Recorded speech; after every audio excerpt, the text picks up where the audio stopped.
Hello friends, welcome to E master ji. आज मैं आप लोगों के लिए जनरल स्टडीज़ एमसीक्यू सीरीज़ का दूसरा वीडियो लेकर आया हुआ हूँ। इसमें हम भारत के संवैधानिक इतिहास के क्वेश्चंस करेंगे। तो आइए स्टार्ट करते हैं और चेक करते हैं कि हमें कितना आता है। इसमें देखिए, सबसे पहला क्वेश्चन है, मुसलमानों के लिए अतिरिक्त निर्वाचन मंडल प्रारंभ में किसके द्वारा लाया गया था? क्रिप्स मिशन 1942, मार्लेमेंटो सुधार 1909, मॉन्टेग्यू चेम्सफोर्ड सुधार 1919 या भारत सरकार अधिनियम 1935। तो इसका आंसर देखते हैं हम लोग। इसका आंसर है मार्लेमेंटो सुधार 1909। मतलब मुसलमानों के लिए अतिरिक्त निर्वाचन मंडल प्रारंभ में मार्लेमेंटो सुधार जो 1909 में हुआ था उनके द्वारा लाया गया था। ठीक है दोस्तों, चलिए अब सेकंड क्वेश्चन देखते हैं। ये क्वेश्चन है, 1909 के इंडियन काउंसिल एक्ट में किस बात की व्यवस्था की गई थी? पहला, द्वैध शासन प्रणाली, दूसरा सांप्रदायिक प्रतिनिधित्व, तीसरा संघीय व्यवस्था या चौथा प्रांतीय व्यवस्था। सोचिए जल्दी से, और अगर आप लोगों को इसका जवाब पता है तो कमेंट करिए। तो इसका सही जवाब है सांप्रदायिक प्रतिनिधित्व। सवाल क्या था? 1909 के इंडियन काउंसिल एक्ट में सांप्रदायिक प्रतिनिधित्व की बात की व्यवस्था की गई थी। ठीक है दोस्तों, चलिए अब अगला क्वेश्चन देखते हैं। थर्ड क्वेश्चन है, मॉन्टेग्यू चेम्सफोर्ड सुधार में प्रावधानों का सार था। क्या सार था? तो राज्यों की स्वायत्तता, दूसरा प्रांतों में दोहरा शासन, तीसरा हिंदू मुस्लिम हेतु अलग अलग निर्वाचन व्यवस्था, चौथा राज्यपालों को वीटो शक्ति। तो इसका सोचिए, जल्दी से सोचिए क्या सही जवाब होगा। तो इसका सही जवाब है, ये रहा आपके सामने, और सही जवाब है प्रांतों में दोहरा शासन। मतलब मॉन्टेग्यू चेम्सफोर्ड सुधार में प्रावधानों का सार प्रांतों में दोहरा शासन था। ठीक है दोस्तों, चलिए अब अगला क्वेश्चन देखते हैं। 1946 का कैबिनेट मिशन 3 मंत्रियों से गठित था। निम्नलिखित में से कौन इसका सदस्य नहीं था? वो 3 मंत्रियों में से कौन इसमें से नहीं था? पहला, लॉर्ड पैथिक लॉरेंस, दूसरा एवी एलेक्जेंडर, तीसरा सर स्टेफोर्ड क्रिप्स और चौथा लॉर्ड एमरी। इसका सही जवाब जल्दी से सोचिए आप लोग, और इसका सही जवाब ये रहा आपके स्क्रीन पे, लॉर्ड एमरी। तो उन 3 मंत्रियों में से लॉर्ड एमरी नहीं थे। ठीक है बच्चों, चलिए अगला क्वेश्चन देखते हैं। नेक्स्ट क्वेश्चन है, कैबिनेट मिशन योजना के विषय में कौन सा सही नहीं है? कैबिनेट मिशन योजना जो था उसमें से इन चारों बातों में से कौन सी बात ठीक नहीं है? तो पहला है प्रांतीय समूहीकरण, दूसरा भारतीय सदस्यों वाला अंतरिम मंत्रिमंडल, तीसरा है पाकिस्तान की स्वीकृति और चौथा है संविधान निर्माण का अधिकार। तो यहाँ पे देखते हैं इसका सही जवाब। इसका सही जवाब है पाकिस्तान की स्वीकृति। ये कैबिनेट मिशन योजना के विषय में ये बात सही नहीं है। ठीक है दोस्तों, चलिए अब आगे बढ़ते हैं। नेक्स्ट क्वेश्चन है, भारत का संविधान लागू होने तक स्वतंत्रता के पश्चात इसका शासन किसके अंतर्गत चलाया गया? जब तक संविधान नहीं बना था और आज़ादी के बाद संविधान बनने तक किसके द्वारा हमारा ये शासन चल रहा था? भारतीय नेताओं के परामर्श से बने कानून द्वारा, या इंग्लैंड के संविधान के अनुसार, या फिर 1935 के भारत सरकार अधिनियम के अनुसार, या फिर उपर्युक्त में से कोई नहीं। तो सोचिए इसका सही जवाब, और ये रहा आपके स्क्रीन पे सही जवाब। ये 1935 के भारत सरकार अधिनियम के अनुसार उसका शासन तब तक चलाया गया जब तक कि हमारा ये संविधान बन नहीं गया था। ठीक है, चलिए अगला क्वेश्चन देखते हैं।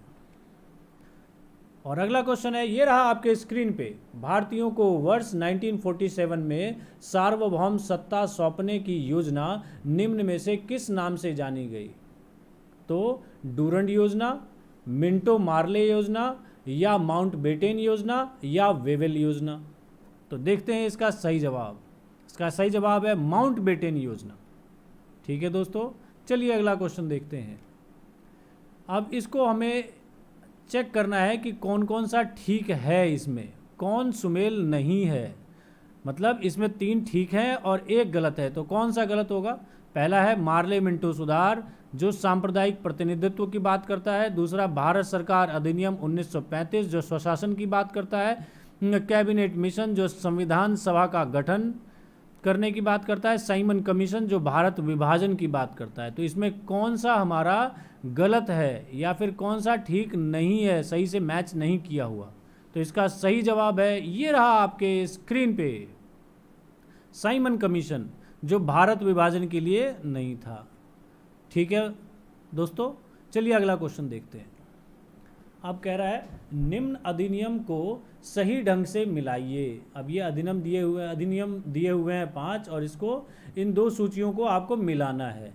तो पहला है भारत सरकार अधिनियम 1919, दूसरा है भारत सरकार अधिनियम 1935, तीसरा है मिंटो मार्ले सुधार 1909, भारत परिषद अधिनियम 1861, अधिनियम 1858 और यहाँ पे प्रांतीय स्वायत्तता, सती प्रथा का अंत, प्रांतों में द्वैध शासन, सांप्रदायिक निर्वाचन, ब्रिटिश शासन शक्ति में आया। तो यहाँ पे इन पांचों के साथ मैच करना है। तो यहाँ पे देखना है कि कौन सा ठीक है। तो यहाँ पे देखिए ई तो पक्की बात है 5, मतलब ये जो ई है ये इसके साथ ही मैच कर रहा है। अधिनियम 1858 जो था वो ब्रिटिश शासन शक्ति में आया, ये तो हमारा ठीक है, बाकी 4 को ही मैच करना है। ठीक है, तो बताइए इसका सही जवाब। देखते हैं और ये रहा आपके स्क्रीन पे सही जवाब। ये देखिए बी है इसका सही जवाब। बी में क्या था? तो ए का 3 मतलब भारत सरकार अधिनियम 1919 क्या कहता था? प्रांतों में द्वैध शासन की बात करता था। ठीक है, दूसरी बात बी का 1 मतलब भारत सरकार अधिनियम 1935 प्रांतीय स्वायत्तता की बात करता है। ठीक है, सी हमारा मिंटो मार्ले सुधार 1909 जो है वो सांप्रदायिक निर्वाचन की बात करता है। और भारत परिषद अधिनियम 1861 ये बात करता है सती प्रथा का अंत। ठीक है, और ये 5वां तो हमें पता ही था कि ई का 5th ही है आंसर। ठीक है दोस्तों, चलिए अब अगला क्वेश्चन देखते हैं। अब क्वेश्चन है भारत की आज़ादी के समय इंग्लैंड में किस पार्टी की सरकार थी? Labour party, conservative party, Congress या लिबरल पार्टी? तो बहुत ही तो सिंपल जवाब है, ये है लेबर पार्टी। ठीक है दोस्तों, चलिए अगला करते हैं। अब केंद्र में द्वैध शासन किस अधिनियम के अंतर्गत स्थापित किया गया? द्वैध शासन कौन से अधिनियम के अंतर्गत स्थापित किया गया? 1909 के अधिनियम, भारत सरकार अधिनियम 1919, भारत सरकार अधिनियम 1935, भारत सरकार अधिनियम 1947। तो इन 4 में से कौन सा? तो ये रहा आपके स्क्रीन पे सही जवाब, भारत सरकार अधिनियम 1935 के अनुसार। ठीक है दोस्तों, चलिए आगे बढ़ते हैं। अब क्वेश्चन है संघीय प्रणाली का पहला प्रयास भारत सरकार अधिनियम डैश द्वारा किया गया। किसके द्वारा किया गया था? कौन से अधिनियम के तहत? तो ये है सही जवाब इसका 1935। ठीक है दोस्तों, चलिए आगे बढ़ते हैं। किस अधिनियम की प्रमुख विशेषता प्रांतीय स्वायत्तता थी? अभी हमने पीछे पढ़ा, प्रांतीय स्वायत्तता 1935। ठीक है दोस्तों, चलिए आगे बढ़ते हैं। भारत में सचिव का पद किसके द्वारा निर्मित किया गया था? मार्ले मिंटो सुधार 1909, भारत सरकार अधिनियम 1858, भारतीय परिषद अधिनियम 1861 या मॉन्टेग्यू चेम्सफोर्ड सुधार 1919? तो इसका जवाब आप लोग सोचिए जल्दी से, और इसका सही जवाब ये रहा आपके स्क्रीन पे, भारत सरकार अधिनियम 1858। ठीक है दोस्तों, चलिए अब आगे बढ़ते हैं। अब देखिए अगला क्वेश्चन, मार्ले मिंटो सुधार बिल किस वर्ष में पारित किया गया? 1905, 1909, 1911 या 1920? तो इसका सही जवाब ये रहा, 1909 में किया गया था। ठीक है दोस्तों, तो इस तरीके से हमारे ये 15 क्वेश्चन कंप्लीट होते हैं आज के। मैं इसी तरीके से हर रोज़ सुबह 6 बजे आप लोगों के लिए ये क्वेश्चंस लेके आऊँगा हर रोज़। और सुबह उठते ही मैं चाहूँगा कि आप लोग ये क्वेश्चंस पढ़ के और अपना रिवीजन करें, या फिर रात में सोते वक्त भी इसको देखें पक्का। और ये सब बहुत अच्छे अच्छे क्वेश्चंस हैं, ये एग्ज़ाम्स में कई बार आए हुए हैं, और ये आपको बहुत ही हेल्पफुल होगा कि आपकी पढ़ाई कैसी चल रही है उसका आप इससे हिसाब लगा सकते हैं। ठीक है, और मैं ये एक्सपेक्ट करता हूँ कि अगर आप लोगों को कुछ और इसमें सजेशंस देने हैं कि अगर कुछ मैं किस चीज़ के ऊपर क्वेश्चंस अगले वीडियो में बनाऊं, तो आप मेरे को कमेंट करके बताइए।